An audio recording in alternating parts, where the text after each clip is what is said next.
तर गॅसचा तुटवडा असल्यामुळे जळगावकरांचा कल आता चुलीकडे पाहायला मिळतोय। जळाऊ लाकूड खरेदीचा ओघही वाढलाय।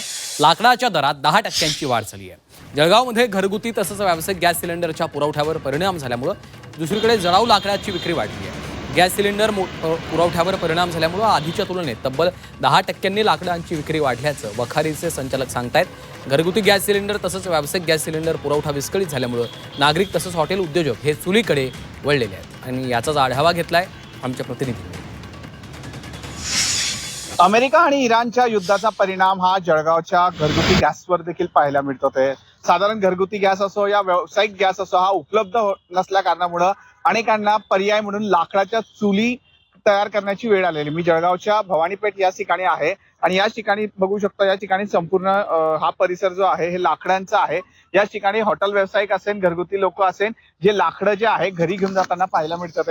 या ठिकाणी स्वयंपाक करणं हे गरजेचं असतं, त्याकरता या ठिकाणी हॉटेल व्यावसायिकांचे जे कारागीर आहेत या ठिकाणी लाकडं घेऊन जाताना पाहायला मिळतात। तर दुसरीकडे महिला वर्ग यदि बघायला गेलं तर घरामध्ये चुली पेटवण्यासाठी या ठिकाणी लाकडं देखील वखारीमध्ये घेण्यासाठी आलेले आहे। नेमकं लाकडाची परिस्थिती काय, काय भाव चाललेला आहे या संदर्भात लाकूड व्यावसायिक जे आहेत त्यांच्याशी आपण बातचीत करूया। दादा, काय सांगणार, या ठिकाणी लाकडाची परिस्थिती अवघड झालेली आहे, लाकडं घेण्यासाठी लोक यायला लागले गॅस नसल्या कारणामुळे, काय परिस्थिती आणि काय भाव आहे? आतापर्यंतची स्थिती आपण बघतोय की प्रत्येक घरामध्ये जवळपास गॅस सिलेंडर असतील किंवा इलेक्ट्रिक शेगडी यांनी आता लाकडी चुल्यांची जागा त्या ठिकाणी घेतलेली होती।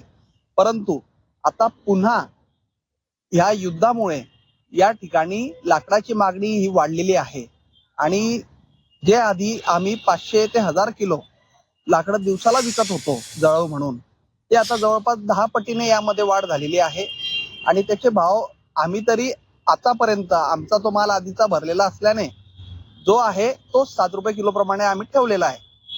मात्र पुढे ते भाव वाढण्याची शक्यता आहे। Valmik Joshi, Zee media, Jalgaon.